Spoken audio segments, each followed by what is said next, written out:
আসসালামু আলাইকুম, আশা করি সবাই ভালো আছেন। চলে এলাম আরেকটি ব্লগ নিয়ে। ছোটবেলা থেকে আমার রঙের প্রতি খুবই দুর্বলতা। রং দেখলে আমার মাথা ঠিক থাকে না, মন চায় কত কিছু আঁকি। আমি এত ভালো আঁকতে পারি না। মেয়ে অনেক বছর পর মেয়ের রং করা দেখে খুবই ইচ্ছে করলো যে আমি একটু রং তুলি দিয়ে ঘাটাঘাটি করি।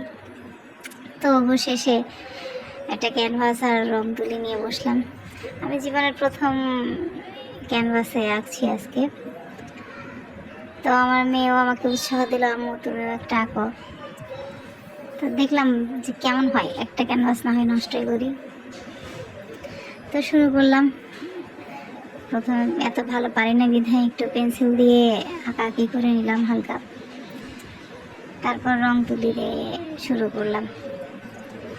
ছোটোবেলায় খুব শখ হতো এরকম একটা ক্যানভাস নিয়ে তারপরে রং তুলি দিয়ে আঁকবো, কিন্তু এখন যেমন হাতের কাছে অনেক কিছুই পাওয়া যায়, চাইলেই সব কিছু কেনা যায়, চাইলেই ঘর থেকে পা বাড়ালেই মন যা চায় সেটাই আনা যায়। আগে তো খুঁজতে হতো কোথায় যাব, কোথা থেকে পাবো। আর ক্যানভাসের কথা তো কল্পনায় আনা যায়নি। আগে শুধু আমরা খাতা কলমে কাগজে কিংবা আর্ট পেপারে আঁকতাম। এই আর্ট পেপার পর্যন্তই সীমাবদ্ধ ছিল। আর এখন দেখেন দুনিয়া কত সহজ হয়ে গেছে। হাতের কাছে এই যে ক্যানভাস, এই যে রং, এই যে তুলি, সবই পাওয়া যায়। কত চমৎকার, তাই না? ছোটবেলায় আমার আঁকাআঁকির নেশা অনেক বেশি ছিল। আমার এমনও মনে আছে, আর্ট পেপার না থাকলে আমি ক্যালেন্ডার ছিঁড়ে তার পিছনের ব্যাক সাইডটাতে আমি আঁকতাম।